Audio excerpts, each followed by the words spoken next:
चौथी राग,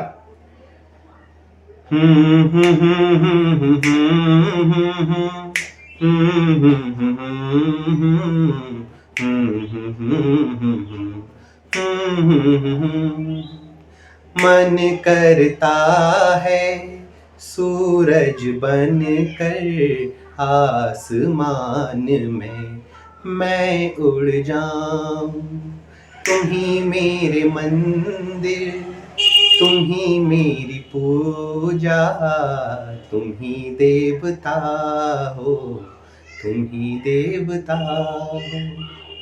इस रात पे दौड़ी दौड़ी आई पकौड़ी, छुन छुन छुन छुन तेल में नाची। तो आप भी कविताएं आप इन पे सेट कर सकते हो दोस्तों, है ना। और आपकी भी कोई राग हो उसे आप बनाइए, पर राग में गाइए उसको।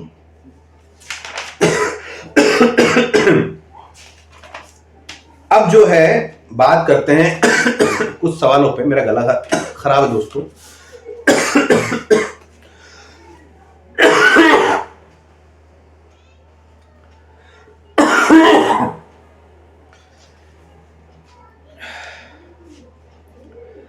अब जो है कुछ सवाल करते हैं।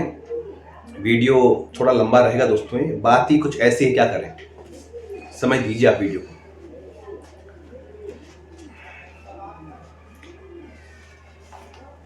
पहला जो प्रश्न है वो है कि आपको टीचर क्यों बनना है। इसका आंसर मैंने पहले भी दिया है, यूनिक आंसर। अब मैं आपको एक अलग आंसर दे रहा हूं, ठीक है, दूसरा आंसर दे रहा हूं। आप कह सकते हैं, आपके जो आप छोटे हो, आप कह सकते हैं सर मुझे जीवन भर कंप्यूटर सीखकर और दूसरी बातें सीखकर कीबोर्ड पर एंटर नहीं मारना है एक कमरे में बैठकर। मुझे सर अपनी योग्यता से बच्चों के जीवन में एंटर मारना है, और सर उसका रास्ता केवल टीचिंग ही है, ज्ञान से, ठीक है। अगर कोई क्लास चुप है तो आप क्या सोचते हैं? कोई क्लास बिल्कुल शांत है तो आप उसके बारे में क्या सोचते हैं? बिल्कुल, तो आप कहेंगे सर अगर कोई क्लास चुप है तो ये अच्छी बात नहीं है। कोई क्लास शांत है तो क्लास में कुछ गड़बड़ है, वहां कुछ ऐसा हो रहा है, कोई ऐसा कर रहा है जो नहीं होना चाहिए और नहीं करना चाहिए। एक क्लास हमेशा चहती हुई रहनी चाहिए, ऊर्जान्वित रहनी चाहिए। खामोश क्लासें अच्छी नहीं होती, ठीक है, खामोश कक्षाएं अच्छी नहीं होती, याद से।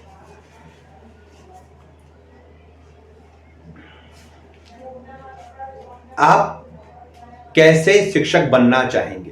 तो इसका आंसर मैंने अपनी एक वीडियो में दिया है, शिक्षक कैसा हो, उसे देख लेना दोस्तों। उस पर बहुत कम व्यू है, बच्चे उसकी ओर नहीं बढ़ रहे हैं, क्योंकि मेन वीडियो दोस्तों टीचर कैसा हो, वो बिल्कुल ऐसे है जैसे दूध में घी होता है। उसे निकाल लीजिए दोस्तों, आप मत करके, बहुत उसमें आंसर है, बनाइए आप, दिमाग लगाइए आपका, है ना। उस वीडियो को देखिए आप, शिक्षक कैसा हो। तो आप कैसे टीचर बनेंगे? आप कह सकते हैं सर टीचर केवल टीचर नहीं होता, वो एक अभिभावक होता है, एक प्रॉब्लम सॉल्वर होता है, एक जज होता है, एक डॉक्टर होता है, एक मेंटर होता है, ठीक है ना। तो वो सब कुछ होता है। कई क्षेत्र में उसका जो है रुझान होना चाहिए, है ना। अच्छा मोटिवेटर होता है, अच्छा एक्टर होता है ना, अच्छा परफॉर्मर होता है। तो कई सारी बातें दोस्तों आपको इसमें डालनी पड़ेगी। और हम ऐसे टीचर बनना चाहेंगे कि बच्चा उसके बारे में ये सोच सके, टीचर के बारे में, कि जो मेरे टीचर हैं वो एक सौम्य, पवित्र, बेस्ट, इंटेलिजेंट, सिद्ध और इज्जतदार पुरुष है, वैसा कोई दूसरा नहीं, वो ऐसा सोच सके। तो आपको ऐसा बनना है। आंसर दीजिए आप। आपको क्यों लें केवी में? इसका आंसर मैंने पहले भी दिया है, आज दूसरा आंसर दे रहा हूं मैं आपको, है ना। आप कहें सर मेरे पास एक विजन है, आप इसलिए मुझे लीजिए। कौन सा विजन है आपके पास? सर जो हमारी देश की शिक्षा व्यवस्था है, हमें इन सबको पोषित करते हुए इससे आगे बढ़ना होगा। शिक्षा के जो मूल उद्देश्य हैं, शिक्षा के मूल में क्या है, हमें उस पर जानना होगा। शिक्षा के मूल में पर्यावरण है, हमारे संसाधन है, हमारा ईंधन है जो खत्म हो रहा है, हमारे देश की नारी है, उसका सम्मान है, हमारे जो देश का कल्चर है वो है, तो आपको दोस्तों इन पे आना पड़ेगा। हमारे देश के जो जानवर हैं जो खत्म हो रहे हैं, उनका हमारे सिवा कौन है? हमें इनका संरक्षण करना पड़ेगा। हमारे देश के संसाधन हमें इनसे बचाना पड़ेगा, पर्यावरण को बचाना पड़ेगा, इस प्रकृति को बचाना पड़ेगा, क्योंकि इस धरती का और इन जानवरों का हमारे सिवा कोई नहीं है दूसरा इनको संभालने वाला। हमें ही संभालना है। हम इतने प्रबुद्ध हैं तो हमें इनको संभालना होगा। नारी की जो स्थिति हो रही है गंभीर आज, उसे हमें संभालना होगा। नारी की इज्जत को बढ़ावा देना पड़ेगा हमें, कि बच्चा बड़ा होकर नारी का सम्मान करना सीखे। हमें उस ओर कदम बढ़ाने होंगे। शिक्षा के मेन उद्देश्य ये है, केवल नौकरी पा लेना दोस्तों उद्देश्य नहीं शिक्षा का। ये उद्देश्य पे हमें काम करना पड़ेगा। ये मेरा सर विजन है। इसलिए मैं शिक्षा के मूल को ध्यान में रखते हुए जो है इस पद पर आना चाहता हूं, चयनित होना चाहता हूं। ऐसा आंसर दीजिए।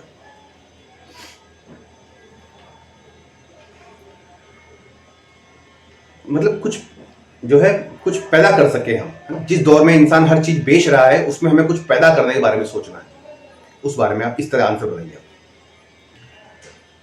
आज का छात्र विनम्र नहीं है। आपसे पूछ सकते हो, आज का छात्र जो है पोलाइट नहीं, विनम्र नहीं है, क्या कारण है? आप क्या देखते हैं, क्या जो है इसके पीछे कारण हो सकते हैं कि छात्र बड़े बदतमीज हैं और बड़ों की इज्जत नहीं करते हैं? ऐसा क्यों है? तो इसका आंसर दोस्तों आप दे सकते हैं कि सर, कहा गया है विद्या ददाति विनयम, विद्या विनय को देने वाली है, विनम्रता और शील को देने वाली है, पर विद्या देने वाली है, शिक्षा नहीं। हम जो दे रहे हैं बच्चों को, ये शिक्षा है, विद्या नहीं। शिक्षा बच्चे को जगत से जोड़ती है। वो कैसे कमाएगा, कैसे खाएगा, कैसे स्किल डेवलपमेंट होगा उसके अंदर, ये सिखाती है।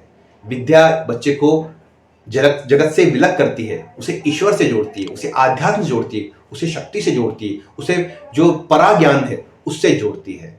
ठीक है ना? तो हम शिक्षा दे रहे हैं, हम शिक्षित कर रहे हैं, हम टीचर बन रहे हैं, अध्यापक बन रहे हैं, गुरु नहीं बन रहे हैं। गुरु का काम है विद्या देना, अध्यापक का काम है ऐसे कौशल सिखा देना जिससे वो जीवन में कमाकर खा सके। ठीक है ना? तो दोस्तों ये दो तरह का देखो दोस्तों ज्ञान होता है। बात चली तो बता दूं मैं आपको, दो तरह के न्याय बताए हैं मनुस्मृति में। एक होता है मार्जार सुत न्याय और एक होता है वानर सुत न्याय। यानी मार्जार बोलते हैं बिल्ली को। बिल्ली अपने बेटे को अपने मुंह से पकड़ती है। ठीक है ना? इसके विपरीत बंदर का बच्चा अपनी मां को पकड़ता है, मां उसे नहीं पकड़ती, वो मां से चिपकता है। ठीक है ना? और मार्जार सुत में बिल्ली बच्चे को पकड़ती है। तो जो मार्जार सुत न्याय है, ये शिक्षा है जहां टीचर बच्चे के पीछे भागता है। ठीक है ना? विद्यार्थी उन्मुखी शिक्षा है दोस्तों ये, जहां टीचर को परवाह है बच्चे को पकड़ने की, बच्चे को कोई परवाह नहीं। और जो वानर सुत न्याय है, वो गुरु उन्मुखी शिक्षा है दोस्तों। वहां बच्चा गुरु की ओर दौड़ता है, गुरु की ओर उन्मुख होता है। वो शिक्षा सर्वश्रेष्ठ है, वो आपको विद्या दिलाती है दोस्तों। तो जो वानर सुत न्याय है वो सर्वश्रेष्ठ है। इस तरह के दोस्तों आपको आंसर वहां देंगे तो बहुत बड़ा जंप मिलेगा। आप एक ही सेकंड में हजारों से अलग हो जाएंगे, एक ही सेकंड में बस। और ये जॉब आपकी झोली में।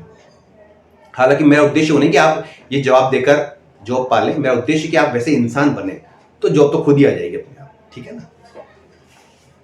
ठीक है, तो नेक्स्ट लेते हैं।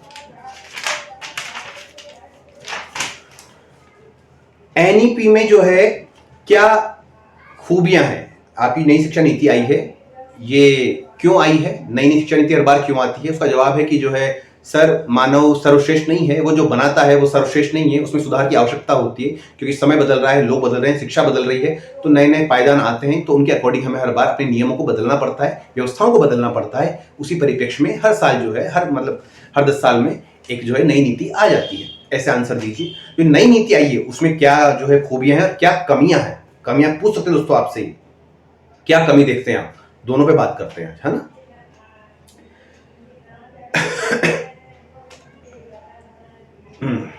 तो देखिए दोस्तों, इसमें एक तो वोकेशनल एजुकेशन है ना, आपकी एनईपी के अंदर। एक इसमें बीएड 4 साल की कर दी है, जो कि अच्छी बात है। मल्टीपल एग्जिट है, मल्टीपल एंट्री है, ये बात है। हर पायदान पे सर्टिफिकेट है, ये बात है। भारतीय भाषाओं को सम्मान दिया है, भारतीय भाषाओं को बढ़ावा दिया है, ये बात है ना? स्ट्रीम चयन के कई सारे मौके दिए गए हैं आपको, है ना? और किसी भी एक स्ट्रीम की बाध्यता समाप्त कर दी गई है। परीक्षा को उत्सव बना दिया गया है। स्किल डेवलपमेंट की बात कही गई है, होलिस्टिक डेवलपमेंट की बात कही गई है। 360 डिग्री जो है आपका असेसमेंट हो, इसकी बात कही गई है। कैट की बात कही गई है ना? जो कॉमन एप्टीट्यूड टेस्ट होता है ना, उसके आधार पे आपको एडमिशन मिलेगा, यानी 12th के नंबर और कैट के नंबर मिला करके आपको कॉलेज में एडमिशन मिल जाएगा। ये कैट है, तो उसकी बात कही गई है ना। AI की बात कही गई है, AI को बढ़ावा मिले, आर्टिफिशियल इंटेलिजेंस और कंप्यूटर बेस्ड लर्निंग की बात कही गई है। तो ये सब इसकी खूबियां हैं, इनको नोट कर लें, आप कागज में लिख लें। केवल बात ही कही आती है दोस्तों, होता कुछ भी नहीं है, होता वही टीचर क्लास में करता है, बातें कई सालों से हो रही है।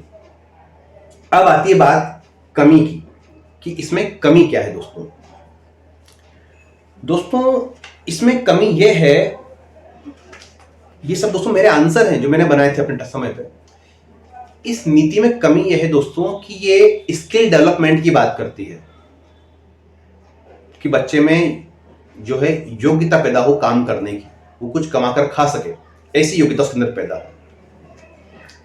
ये इसकी कमी है, क्योंकि काम हमारे देश में दोस्तों लोग बहुत पहले से करते हुए आ रहे हैं। लोग मिट्टी का काम कर रहे हैं, लोहे का काम कर रहे हैं, लकड़ी का काम कर रहे हैं, बनावट सिलाई बुनाई का काम कर रहे हैं, धागों का काम कर रहे हैं, कपास का काम कर रहे हैं, रंगों का काम कर रहे हैं दोस्तों, कलाकारी लोग कर रहे हैं शुरू से, कारीगरी और कलाकारी में लोग इन्वॉल्व हैं, वो करता रहा है हमारे देश का इंसान। पर दोस्तों जब वो काम करता है और उससे जो पैसा कमाता है, उससे वो चाहता है कि उसका बेटा स्कूल जाए, पढ़ाई करे, कुछ सीखे, वो काम न करे उसके बाप ने किया है, जो वो करता हुआ आ रहा है। और ये नीति बताती है कि आप भी वही काम करो जो बाप कर रहा है, वही सीखो, ट्रैक्टर का काम सीखो, ट्रक का काम सीखो। दोस्तों वो व्यक्ति पैसा कमाकर चाहता है कि मेरा बच्चा कुछ पढ़ लिख जाए, तो ये नीति आपको पढ़ाई से हटाकर काम की ओर भेज रही है, मजदूर बना रही है आपको। ये नहीं चाहती कि आप शिक्षित होकर कुछ बड़े बने, बड़े पदों पर जाएं। दोस्तों शिक्षा से भिक्षा तक का हर पेशा जाली, जाली इस जालिम सत्ता का हर काम यहां, मेहनत कश जनता के बच्चे भूखे सोते, दिन दिन मोटे होते नमक हराम यहाँ। दोस्तों ये ऐसी नीति है, तो ये गलत है ना। दूसरी बात, आपको इसमें कदम कदम पर सर्टिफिकेट मिल रहे हैं। आपने फर्स्ट ईयर किया सेर्टिफिकेट मिल गया, सेकंड ईयर किया सर्टिफिकेट मिल गया। दोस्तों सही नहीं है, इससे बच्चा संतुष्ट हो जाएगा और अपनी पढ़ाई पूरी नहीं कर पाएगा। वो बीच में ही अपना काम की उसने चीज ली और वो निकल जाएगा, वो विद्वान नहीं बन सकता, वो ज्ञानी नहीं बन सकता। वो संतुष्ट होकर कम में संतुष्ट हो जाएगा और आगे नहीं बढ़ पाएगा। तो ये इसकी कमी है। 2 कमियां आप गिना देना, काम हो जाएगा आपका, ठीक है ना। शॉर्ट में मैंने रखा बड़ी कर दी, आप शॉर्ट कर देना। आप जो है डिसिप्लिन को कैसे मेंटेन करेंगे, क्लास में कैसे समझाएंगे। सिंपल उदाहरण है, अगर मुझसे कोई कहे समझाने के लिए, तो मैं जो है कैसे समझाऊंगा। दोस्तों डिसिप्लिन के लिए आप संगीत का उदाहरण लीजिए, बच्चों को समझाइए कि बच्चों आपको म्यूजिक पसंद है, आप म्यूजिक पसंद करते हैं। क्यों करते हैं? क्योंकि उसमें सुरों का एक क्रम होता है, राग का एक क्रम होता है, एक डिसिप्लिन होता है। जो सुर जैसे है उसे वैसे ही बजाना पड़ेगा, वैसे ही छेड़ना पड़ेगा, वैसे ही लगाना पड़ेगा। अगर डिसिप्लिन मिस हुआ तो संगीत शोर बन जाएगा, ठीक है ना। तो यह है डिसिप्लिन। हमसे जब मैं संगीत सीख रहा था, जब मैं पियानो सीख रहा था सिंथेसाइजर, तब हमारे सर ने एक बात कही थी बहुत पहले, तो मुझे वो आज भी याद है, आप भी सुनो, काम आएगी आपके। हम 100 बच्चे थे और 100 के पास 100 पियानो थे और हम एक रूम में थे और हम बजा रहे थे। सर बाहर चले गए थे सिखाकर कि आप लोग बजाइए, मैं आता हूं। तो हम सब उसको प्ले कर रहे थे, धुन बजा रहे थे, हमारा एक पैटर्न था उसे हम बजा रहे थे। तो सब जो है उटपटांग बजा रहे थे। तो सर ने अंदर आकर एक बात कही थी। सर ने कहा था कि बच्चों जब आप बजाएं तो डिसिप्लिन में बजाएं, ऐसा बजाएं कि जो बाहर सुन रहा है उसे ऐसा लगे कि या तो 100 पियानो कोई एक इंसान बजा रहा है या फिर 100 इंसान एक पियानो बजा रहे हैं। ऐसी आवाज आनी चाहिए, एक डिसिप्लिन बिल्कुल। तो ये बात आप रख सकते हैं। दूसरी बात, अगर आपको कहीं दूर जॉब मिल जाती है तो आप जाएंगे, करेंगे आप जॉब, ऐसा भी कह सकते हैं आप। तो आपका ये सर बिल्कुल करूंगा। हमारे शास्त्रों में कहा गया है चरय वेति चरय वेति चरय वेति चरय वेति, चलते रहो चलते रहो। इस जगत में, इस संसार में, इस धरा में और इस ब्रह्मांड में हर चीज चलायमान है, सब कुछ चल रहा है। तो हम सर रुककर क्या करेंगे घर पर? हम भी चलायमान रहेंगे, एंजॉय करेंगे लाइफ को केवी के साथ साथ, ठीक है ना। ऐसे कहिए आप। और आपका जो ये ग्रंथ है ईशावास्योपनिषद, इसी का दूसरा मंत्र है ईशावास्यमिदं सर्वं यत् किंच्याम जगत्याम जगत तेन तक्तेन भुंजीता मां गृध कस्यचित् धनम। तेन तक्तेन भुंजीता, त्याग के साथ भोग करो, त्याग भी करते जाओ और भोग करते जाओ। घर त्याग दो, त्याग देंगे हम घर राज्य को, हमारे राज्य को, और भोग करेंगे। इस तरह आप आंसर दीजिए, है ना। अब कहते हैं दूसरा सवाल है लाइफ क्या है, आपके आपके जीवन में लाइफ के प्रति क्या परसेप्शन है आपका, लाइफ को आप किस तरह देखते हैं। दोस्तों ये मौत सवाल है। टीचिंग क्या है ये पूछते हैं, टीचिंग पूछते हैं टीचिंग क्या है, तो आप कह सकते हैं सर टीचर वो नहीं है जिससे बच्चे पढ़ना चाहते हैं, टीचर वो है जिसके बिना बच्चे पढ़ना ही नहीं चाहते। ये मेरी फिलोसॉफी है ना, ऐसा आप कह सकते हैं, ठीक है, ये मेरी फिलोसॉफी है। अब लाइफ क्या है दोस्तों, लाइफ है एक सुडोकू का गेम। अगर आपने सॉल्व किया हो, सुडोकू का गेम आता है अखबार के अंदर, उसमें बॉक्स होते हैं 9 और 9 बॉक्स में भी 9 बॉक्स होते हैं। तो लाइफ सुडोकू की तरह है दोस्तों। ये आंसर मैंने बनाए हैं बैठकर मेरे इंटरव्यू के पहले, क्या कह सकते हैं।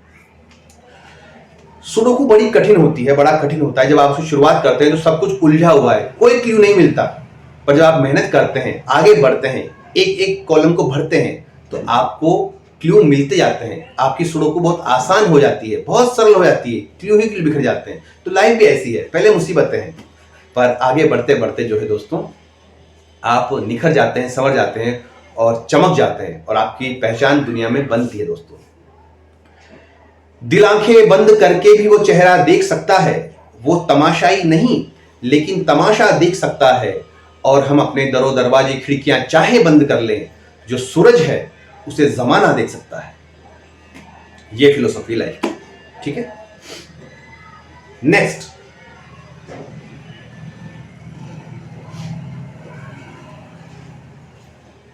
व्यवहारवादी उपागम। रचनावादी उपागम होता है, व्यवहारवादी होता है। तो आपसे पूछ लें कि व्यवहारवादी उपागम कैसा लगता है आपको, क्या समझते हैं आप इससे, तो दोस्तों ये सही नहीं है। व्यवहारवादी उपागम ये गलत है, रचनावादी सही है। व्यवहारवादी क्यों गलत है, इसमें हम बच्चे को बाउंड कर देते हैं कि जो मैं चाहता हूं ना वही कर, तुझे वही करना है, तू वही करेगा, तू फ्री नहीं है। मैंने कहा इस रास्ते से निकल तो उसी रास्ते से निकल, इंग्लिश ही बोल, अगर हिंदी बोलेगा तो फाइन लगेगा, उसे वो अनुक्रिया करनी पड़ेगी जो शिक्षक चाहता है, जो कि सही नहीं है। व्यवहारवादी, ठीक है ना, वो था ना एक प्रयोग जिसमें चूहे को करंट लगता है, एक रास्ता दिया गया है, बाकी पे जो है करंट लगा हुआ है, जो ये वो पैर रखेगा दूसरे रास्ते पे उसे करंट लगेगा, उसे उसी रास्ते पे चलना है जो बताया गया है। तो ये गलत है उपागम। रचनावादी बनिए, बिल्कुल आप जो है आपके पास कई रास्ते हो, कहीं आपके पास सोच हो, कई विचार हो, कई सारी क्रिएटिविटी हो और कई सारी सफलताएं, ऐसे इसको रखना, ठीक है। तो दोस्तों ये खास खास बातें थी, इन्हें आप ध्यान दीजिए, अच्छे अध्यापक बनिए। और वीडियो 42 मिनट की हो गई दोस्तों, मैंने इसको कम किया है क्योंकि ये वीडियो दोस्तों अगर मैं चाहता तो ये वीडियो 10 घंटे की बन सकती थी, पर इसे मैंने कम कर दिया है आपके लिए, आपका समय ज़्यादा खर्च न हो। तो इसे आप देखिए और प्रयास कीजिए दोस्तों, प्रयास हमारे हाथ में है और बाकी ईश्वर पे छोड़ दीजिए, वो सबसे बड़ी और सुप्रीम पावर है। गॉड नोज बेटर दोस्तों, उसके हजारों हाथ है, वो कब किस हाथ से आपको क्या दे दे कोई नहीं जानता। वो छीनना भी जानता है और लेना भी जानता है। उसके लिए दोस्तों ये बहुत आसान काम है, सिलेक्शन, सफलता, स्टार बन जाना, चमक जाना, उसके लिए बहुत आसान काम है। मेरे लिए हर कदम पर सवाल है, तेरे लिए सिर्फ एक नजर का सवाल है। दोस्तों इन्हीं बातों के साथ आपसे अलविदा लेता हूं। आपके सवाल इंस्टाग्राम पे आइए, लिखिए, आप वॉइस भेजिए, अच्छे वे में लिखिए, काम का सवाल पूछिए, मैं कोऑपरेट कर रहा हूँ, आप भी कीजिए और हम इसी तरह आगे बढ़ते रहेंगे। आपको चयन लेना है, चयन लीजिए, और आपके क्या अनुभव रहे इंटरव्यू में मुझे ज़रूर बताइएगा दोस्तों, मुझसे बात कीजिएगा, बताइएगा, है ना, मैं सुनना चाहूँगा आपके अनुभव कैसे रहे हैं। इन्हीं बातों के साथ आप सबको बहुत बहुत प्रणाम दोस्तों।